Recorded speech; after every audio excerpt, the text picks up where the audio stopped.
Welcome to my list of my favorite exotic weapons in Destiny 2. Now, this is a list of my favorite weapons and doesn't necessarily mean that they are the best, because if I did the best, then that would mean I have to put Xenophage on the list, and I refuse to do that. However, that doesn't mean that the weapons on this list are useless, because if they were, then I wouldn't like them, and therefore they wouldn't be in this video. Now, starting with my number 10.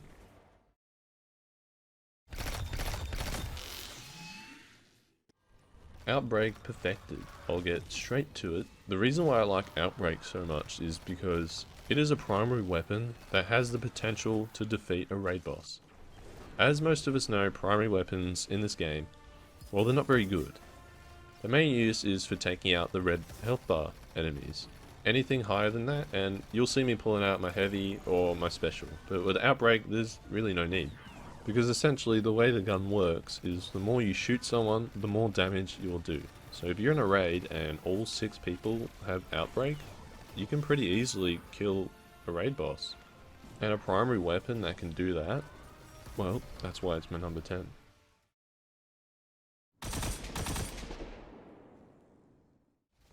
Devour the Gun is just all round, it's solid. Good stats, heals on every kill, refills a mag on every crit kill. There isn't too much else to say. So, Forsaken got me back into Destiny 2, and when I came back, Crimson was the gun I used, and I used it all the time. However, I literally haven't used it since, because when I pulled it from my vault to get gameplay, it was still like 750. But compared to every other exotic, it's still my ninth favourite, even if I can't currently find a use for it, hence why it's number 9.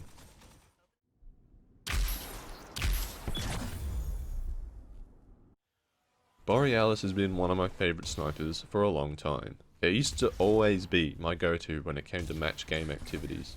And this was before ordeals were a thing, and the hardest part of Nightfalls were the shields. And it just so happens that Borealis is a shield destroying monster.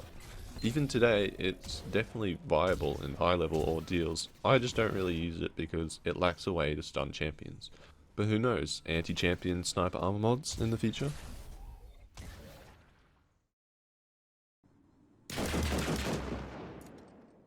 Fourth Horseman is a beast of a shotgun. It's rapid fire full auto where each successive shot does more damage.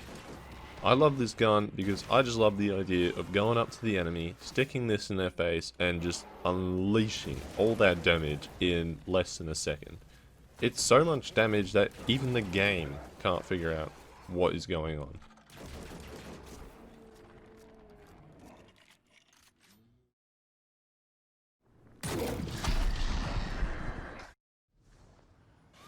Witherhoard, aka the Bane of Iron Banner. Witherhoard has incredible zone control with its AoE effect, and great single target damage with direct hits. I liked this weapon from the beginning, but once I got the catalyst done, it was like a whole nother level. Giving this weapon auto-loading is probably one of the best perks it could have gotten. It means you can take full advantage of its DOT effect by firing a shot off and then immediately switching to another weapon.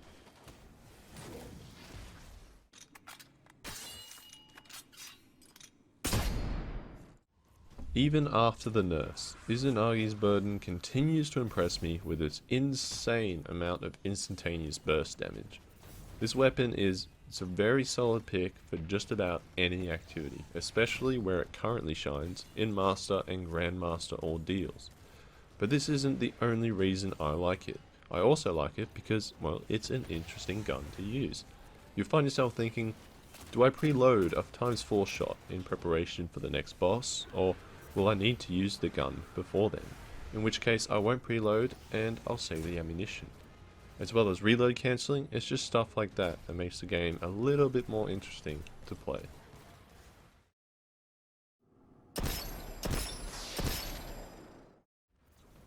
If I'm doing an activity with barrier champions in it, it is very likely that I'll be using this, Eriana's Vow, the hard-hitting hand cannon with inbuilt anti-barrier capabilities. In my opinion, this gun is a must-have for nightmare hunts and ordeal nightfalls.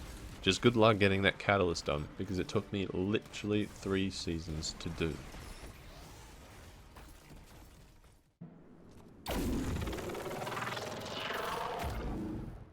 There isn't much to say about this gun, except it is incredibly fun to use. I just love flying through strikes with this thing, smashing the ball on the ground and punching dudes.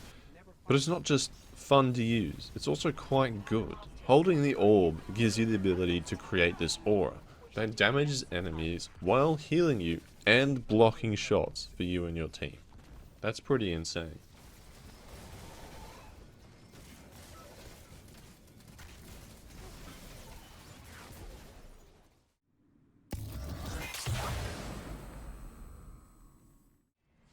So let me take you back to when Forsaken was released. Everyone was going on about this new raid weapon called 1000 Voices and how good it was. So I was like, my god, I want it. So every week I'd run through Last Wish and all 3 of my characters, but I never got it. I wasn't that lucky. But where I wasn't lucky in Last Wish, I was incredibly lucky in Spyro Stars Prestige, where on my second run I got the catalyst for Sleeper Simulant to drop, making Sleeper a part of my loadout for months to come. And despite Bungie's best attempts at running this thing into the ground, I still love it and will still use it every now and then, just for the nostalgia.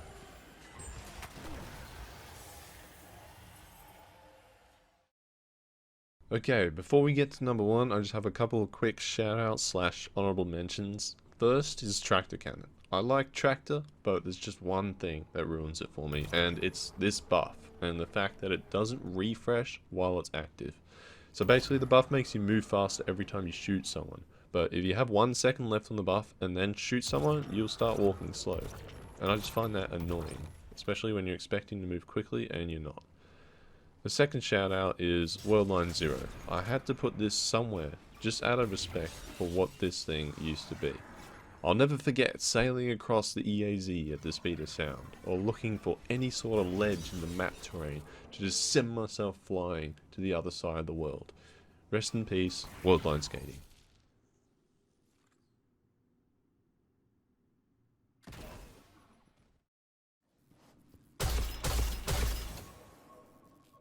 Anarchy is versatility at its finest. You got a bunch of ads coming away, just stick a couple shots on the ground. You got a yellow health bar to take care of, just deposit some shots directly onto their face. You got a boss that requires some big deeps, or god forbid you go through a second phase, Anarchy is a solid pick. There's not a lot this weapon can't do. In fact, the only downside I can think of is it doesn't stick to shields. But you can work around that by just shooting the ground. I found there's no disadvantage to having this weapon equipped at all times, and I've always found a use for it, and that is why it is my number 1.